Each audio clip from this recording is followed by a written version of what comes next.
नमो अरहंताणम नमो अरहंताणम नमो अरहंताणम। भय के वातावरण में चिंतन होता है, भय से पीड़ित मस्तिष्क का चिंतन होता है। वह चिंतन सदा निषेधात्मक होगा। डरा हुआ आदमी क्या सोचेगा? भय चिंतन को पहले ही कुंठित बना देता है। जैसे ही मस्तिष्क में भय का प्रवेश हुआ, भय का संवेदन केंद्र सक्रिय हुआ, चिंतन पहले ही कुंठित बन जाएगा। क्या उस मस्तिष्क से हम स्वस्थ चिंतन की अपेक्षा रख सकते हैं? कभी संभव नहीं। चिंतन के लिए, स्वस्थ चिंतन के लिए पहली शर्त है अभय होना। अभय मानस, अभय मस्तिष्क, भय मुक्त सब वातावरण, उसमें से स्वस्थ चिंतन का प्रादुर्भाव होगा, स्वस्थ चिंतन निकलेगा। डरा हुआ आदमी कभी ठीक बात नहीं सोच सकता। बड़ा आश्चर्य होता है मुझे, आदमी डरता क्यों? हमारे ही गलत चिंतन के कारण। यानी व्यक्तित्व का निर्माण होता है विचार से, और हमने कुछ ऐसे विचार बना लिए, कुछ ऐसी मान्यताएं बना ली, कुछ ऐसी अवधारणाएं बना ली कि एक स्थिति आई और तत्काल सारा वातावरण भय से प्रताड़ित हो जाता है। क्यों? जिस व्यक्ति ने थोड़ा सा अध्यात्म को समझा है, जिस व्यक्ति ने धर्म के लेश को भी समझा है, जिस व्यक्ति के जीवन पर या झुलसते हुए जीवन पर धर्म की एक फुहार भी गिरी है, तो उसका पहला परिणाम होगा अभय। जो अभय नहीं होता वह धार्मिक नहीं होता, जो अभय नहीं होता वह आध्यात्मिक नहीं होता, जो अभय नहीं होता वह स्वस्थ नहीं होता। बीमारियों की जड़ है भय, अधर्म की जड़ है भय, और अनाध्यात्मिकता की जड़ है भय। सबकी जड़ है भय। जब तक मन से भय नहीं निकलता, वह आदमी क्या आत्मा का अनुभव कर सकता है? आत्मा की बात ही दूर है। लोग आत्मा की बात करते हैं, परमात्मा की बात करते हैं, बड़ी बड़ी बातें करते हैं आत्मा और परमात्मा के बारे में। अरे कहाँ आत्मा और कहाँ परमात्मा? क्या इन अतीन्द्रिय और सूक्ष्म तत्वों के बारे में चर्चा करने का तुम्हें अधिकार है?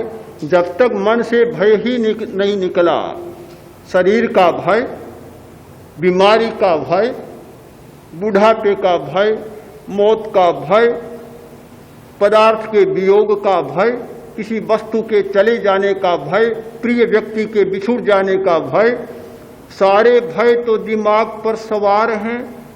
चारों तरफ चेतना की सारी शक्तियां भयाक्रांत हो रही है, और तुम चर्चा करना चाहते हो आत्मा की और परमात्मा की। भय में से आत्मा निकलेगा, भय में से भूत निकलेगा, कहीं आत्मा और परमात्मा नहीं निकलेगा।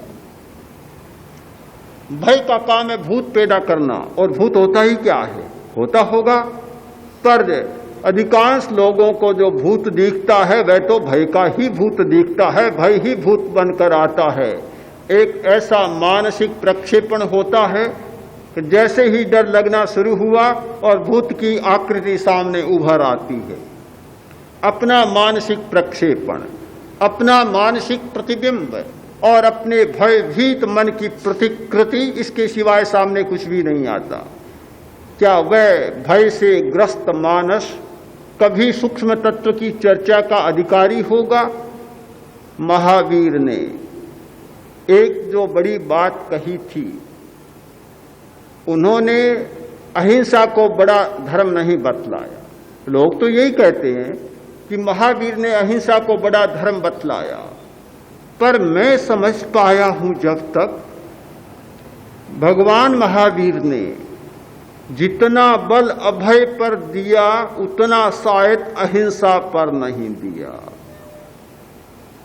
अहिंसा की एक भावना है अभय भावना। जब तक अभय की भावना पुष्ट नहीं होती जीवन में अहिंसा का अवतरण ही नहीं हो सकता। क्या डरपोक आदमी कभी अहिंसक बनेगा? बन ही नहीं सकता। जिस व्यक्ति को प्राणों का मोह है, घबराता है कहीं मर न जाऊं, वहां जाता हूं मर न जाऊं, अरे मरने का भय और फिर अहिंसक, बड़ी विचित्र बात है। एक भाई ने कहा कि जैनों की संख्या भी बहुत बड़ी है, कम नहीं है, सिखों से कम नहीं है, किंतु सिख लोग जो चाहते हैं करवा लेते हैं, जैन लोग नहीं करवा पाते। क्या बात है? मैंने कहा लंबी चर्चा में तो नहीं जाना चाहता, पर एक बात तो बहुत साफ है कि शायद सिख लोग मरने से नहीं डरते, जैन लोग मरने से बहुत डरते। हमने सुना है अंग्रेजों के समय में दिल्ली में जो गुरुद्वारा बन रहा था, बड़ा प्रतिरोध किया गया। ब्रिटिश सरकार का शासन था, सामने बड़ा प्रतिरोध आया कि यहां गुरुद्वारा नहीं बन सकता। किंतु जब बलिदान आने लगे सरकार भी कांप उठी और स्वीकृति देनी पड़ी।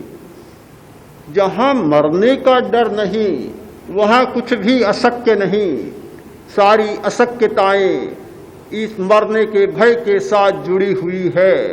इतना जीवन से मोह होता है कि कहीं चला न जाऊं। अरे चला जाएगा तो दुनिया तो खाली होने वाली नहीं है, और पीछे से बहुत रोने वाले भी नहीं है। ये तो सामने तो सब रोने वाले हैं, सामने तो सब कहते हैं मर जाने की बात, तो कौन किसकी चिंता करता है। 2-4 दिन कोई कर लेता होगा, औपचारिकता बस कर लेता होगा, फिर तो न कोई स्मृति, बस एक वर्ष गांठ आती है तब कोई याद कर लेता होगा, और वह भी पूरे मन से नहीं, अधूरे मन से भी एक व्यवहार को निभाना है, उपचार को निभाना है, तो समाचार पत्र में निकाल देंगे कि आज हमारे परम पूजनीय पिताजी दादाजी फलां फलां की पुण्यतिथि है और हम सब लोग मंगल कामना करते हैं। बहुत हुआ, इतने में तो काफी है, पर्याप्त है। हमारा ही ये मोह है, ये जीवन का मोह है। मैं मानता हूं कि जब तक जीवन का मोह नहीं छूटता, ये जीवन की आसक्ति नहीं छूटती, तब तक विधायक विचार की स्थिति भी नहीं आती। विधायक विचार की एक पहली शर्त है अभय और जीवन के प्रति, मौत के प्रति अभय।